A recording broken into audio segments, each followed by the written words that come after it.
ने 24 फरवरी 2011 को जो बजट प्रस्तुत किया है,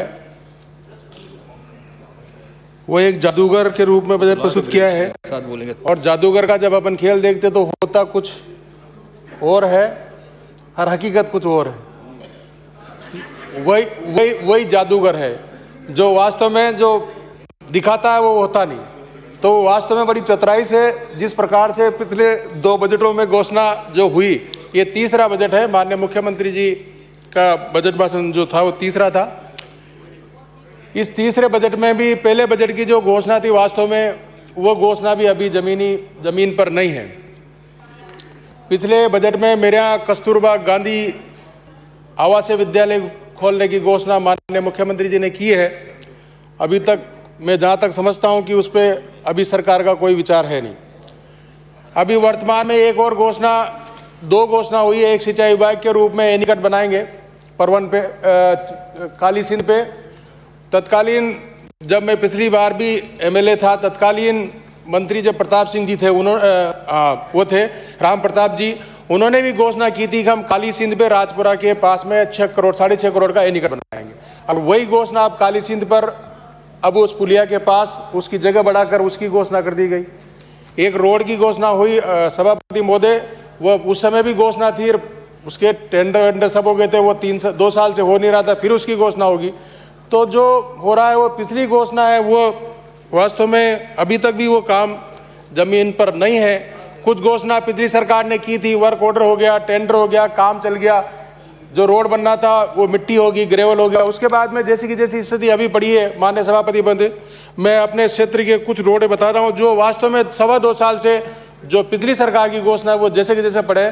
लोग पहले तो फिर भी अच्छी तरह से उनका आना जाना होता था, रोड अच्छा था, कम से कम WBM था कुछ रोड है तो, पर उसके बाद मिट्टी डाल दी बरसात में तो उनको निकलने में बड़ी परेशानी आने लग गई। कुछ रोडें हैं मैं बताना चाह रहा हूँ। रीछवा में की राजपुरा है, एक गणेशपुरा आगरा पंचायत की है, गोपालपुरा रिजोन पंचायत की है, पाटलिया कुलमी है, खुद पंचायत हेडक्वार्टर है, खेड़लिया हरिपुरा है जो गुराड़खेड़ा पंचायत का है, रटलाई से बालदा रोड अधूरा पड़ा है, खानपुर में जो पुलियाएँ बननी चाहिए थी रोड के साथ रोड बन गए पर पुलियाएँ अभी भी अधूरी है। उसके अलावा करनवा से मालवासा का रोड अधूरा है, पीपलदा से राजपुरा अधूरा पड़ा है, बिशनखेड़ी में अधूरा पड़ा है। और इसमें गौरव पद भी हैं 3-4 सभापति महोदय। अभी सरकार ने गौरव पद जो पूर्व मुख्यमंत्री वसुंधरा जी ने जो घोषणा की थी, पर जो उनकी घोषणा थी उनने के कार्य योजना बनाई थी कि 5 साल में हम गौरव पद बनाएंगे, और 5 साल में डिवाइड करा था पूरी पंचायत विधानसभा क्षेत्र में जितनी पंचायत आती है उनको 5 भागों में डिवाइडर करके हर साल उसके एक भाग यानी लगभग 12-15 गौरव पद देने का काम हर साल किया था। पर मैं मानता हूँ मुख्यमंत्री महोदय द्वारा पिछली बार बजट भाषण में उन्होंने घोषणा की थी विकास पद की।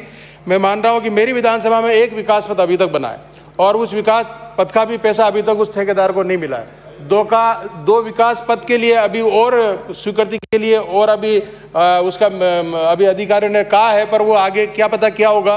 पर जो घोषणा सरकार की, क्योंकि आपके पास 2.25 साल पूरे हो गए, आधा कार्यकाल पूरा हो गया, ये भी एक गौरव पद बना है तो आगे 2.5 साल में आप ज़्यादा से ज़्यादा एक और बना दोगे। तो ऐसी क्या घोषणा है जो नाम बदलकर उसको आपने करने का काम किया है। दुर्भाग्य इस राजस्थान की सरकार का। बिजली के क्षेत्र में मैं ज़मीनी हकीकत माननीय मंत्री महोदय आप बिराद रहे हैं। पिछली सरकार ने घोषणा की कि 10,000 रुपये तक का 833 रुपया उसका आएगा, उस सरकार ने देने का काम किया। आपने कहा कि जाते जाते घोषणा हुई थी, आपने 6-8 महीने दिए, उसके बाद बंद कर दी। फिर मुख्यमंत्री जी ने इसको 10,000 से बढ़ाकर 12,000 किया। 12,000 में किया। 12,000 में उन्होंने एक उसमें राइडर डाला कि जिनका मीटर चालू होगा उनको हम उन्हीं किसानों को, उन्हीं उपभोक्ताओं को हम लाभ देंगे। मंत्री महोदय मैं बताना चाहता हूँ कि उपभोक्ता मीटर इस प्रकार के आजकल आते हैं कि किसान ट्रांसफार्मर ले गया, लेते उसकी ओसीबी भी इतनी कमजोर होती है, वो ओसीबी जल जाती है, उसका मीटर भी जल जाता है। फिर आप उसमें राइडर डालोगे कि इसका तो मीटर चालू नहीं था इसलिए इसको उसकी रियायत नहीं दी जाएगी, इसको 10,000 रुपये जो 1,000 रुपये दोगे आप वो नहीं दोगे। एक दूसरा ये डाला कि आप उसके खाते, किसान के खाते में आप पैसा दोगे। किसान के खाते में तो अभी मेरे दादा परदादा के नाम से बिला रहे हैं, एक मेरे 5 भाई हैं उनके नाम से सामूहिक बिला रहे हैं। अब वो जब बिल आएंगे उनके 5 के किसके खाते में डालोगे, इसमें आप उलझे रहोगे, या फिर आप लड़ाने का काम करोगे, पांचों भाई लड़ेंगे किसके खाते में आया किसके में नहीं आया। या वसीयत जैसे अपने जमीन के हिसाब से इंतकाल खुलता है, ऐसा आपके यहाँ कोई इंतकाल तो खुलता ही नहीं, भाई उसका उसका उसका खुल गया। या एक खाते पिताजी के 5 बेटे हैं, 5 का खुल गया, फिर 5 में भी आप उस 1000 को 5 भागों में 200-200 रुपए करके डालोगे तो कहीं क्या होगा, इसके लिए दिक्कत होगी आपको आगे आने वाले समय में। तो मैं आपको सुझाव दे रहा हूं, इसमें कोई नई तकनीक निकालो। मैं तो जहां तक समझता हूं आप बिजली जिसका भी है जो जमा कराता है उसमें आप छूट दे दो 1000 रुपए की, ताकि आपको इसमें दिक्कत नहीं होगी, आम उपभोक्ताओं को इससे दिक्कत नहीं होगी। साथ ही इस बार तो फिर भी ठीक है मंत्री महोदय, पर पिछले साल वास्तव में आपको भी जानकारी में होगी ट्रांसफार्मर 1-1 महीने तक नहीं मिले। इस बार व्यवस्था ठीक है, पिछले साल की बनिस्पत इस बार 4-5 दिन में जरूर मिले। पिछले साल बहुत दिक्कत आई, 1-1 महीने तक ट्रांसफार्मर लोगों को नहीं मिले थे। और जो पिछली सरकार वसुंधरा जी की सरकार थी, 80,000 करोड़ का जो बिजली का घाटा चुका है। 2 मिनट में समाप्त करें अपनी बात बस। तो 80,000 का घाटा चुकाया और उसके बाद में फिर वापस वही हो गया। सिर्फ और सिर्फ अधिकारी लगे हुए हैं मंत्री जी, तो केवल सिर्फ वीसीआर बढ़ने में लगे हुए हैं। सिर्फ उनका पैसा टारगेट जो वीसीआर की स्थिति यह है मंत्री महोदय कि किसी के घर में न फ्रिज है, न टीवी है, न कुछ है, उसके बाद भी उनका फ्रिज टीवी सबका वीसीआर भर दिया। और उसके घर पे देखो तो उसके घर में है नहीं। वो उपभोक्ता हमारे पास आता है कि मेरे घर में यदि फ्रिज टीवी हो तो एमएलए साहब जो आप कहो जैसे तैयार, पर बनने के बाद जब वीसीआर 40,000 की भरी कहे चलो इसको आपके कहने से 20,000 कर दे, और उसके तो 20,000 भी वीसीआर नहीं बनती है, उसके बाद भी 20,000 की इनकी वीसीआर बढ़ दी। मैं जल्दी निपटाता हूँ इसको, नहीं तो आपने कह दिया। सिंचाई के लिए एनीकट परवन डैम पे आपने इस बार बजट दिया 800 लगभग 85 करोड़ के आसपास।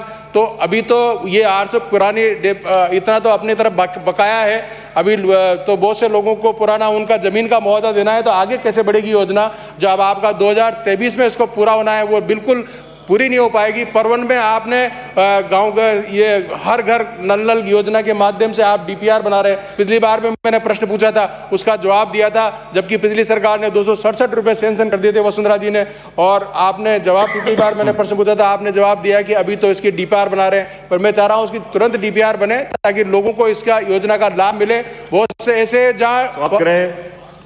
धन्यवाद, आपने समय दिया। कृष्णाराम बिश्नोई।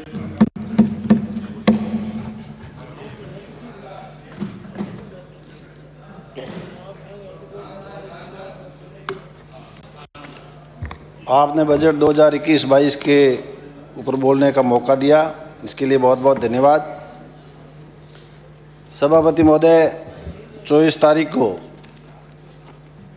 माननीय प्रदेश के मुख्यमंत्री जननायक अशोक गहलोत जी ने जो बजट पेश किया, चाहे